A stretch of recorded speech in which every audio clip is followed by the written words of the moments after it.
Сәлеметсіңдер ме оқушылар? Бүгінгі сабақтың тақырыбы бұл қандай гүл? Бүгінгі сабақта тыңдаған материалдың мазмұны бойынша сұрақтарға жауап бересің және оған сәйкес суреттер, сызбалар таңдайсың, сипаттайсың. Өз сөзінде ақпаратты сұрау, іс-әрекетке түсініктеме беру үшін сөздер мен сөз тіркестерін қолданасың. Жаңа сөздерге назар аударайық. Қызғалдақ, раушан, бәйшешек. Бұл әдемі бәйшешек. Раушан гүліне су құямын. Оқушылар, жаңа сөздерді сөздік дәптерімізге жазып алайық және есімізде сақтайық.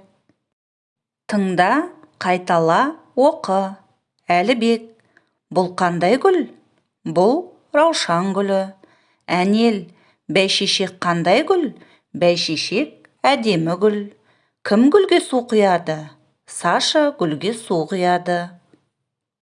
Бірінші тапсырма. Сұрақтарға жауап бер. Сұрақтарға назар аударайық. Әлібекте қандай гүл бар? Бәйшешек қандай гүл? Кім гүлге су құяды? Оқушылар, ойланайық.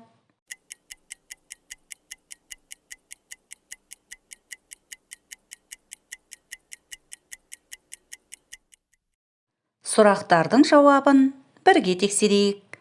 Әлібекте қандай гүл бар? Әлібекте раушан гүлі бар. Бәйшешек қандай гүл? Бәйшешек әдемі гүл. Кім гүлге су құяды? Саша гүлге су құяды. Оқушылар, сендердің де жауаптарың осындай болды деген ойдамын. Екінші тапсырма. Бұл не? Сен ненің суретін саласың? Суреттерге қарап, сұраққа жауап бер. Оқушылар, ойланайық.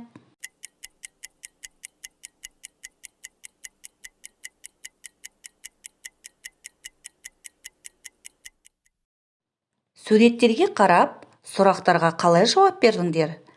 Өз жауаптарыңды біз ұсынған жауап үлгісімен салыстырып көріңдер. Бұл раушан. Мен раушанның суретін саламын. Бұл аю. Мен аюдың суретін саламын. Бұл қоян. Мен қоянның суретін саламын. Бұл шар. Мен шардың суретін саламын. Бұл бәйшешек. Мен бәйшешектің суретін саламын. Бұл доп. Мен доптың суретін саламын. Бұл қызғалдақ. Мен қызғалдақтың суретін саламын. Оқушылар, сендердің де жауаптарың дұрыс шықты деген ойдамын. Үшінші тапсырма. Ойлан тап. Қайсысы артық? Оқушылар, берілген сөздердің ішінде қай сөз артық? Ойланайық.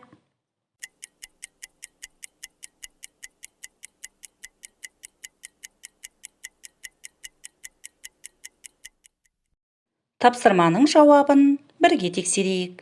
Гүл, бәйшешек, раушан, қызғалдақ, қоян. Артық сөз қоян. Себебі қоян гүлге жатпайды.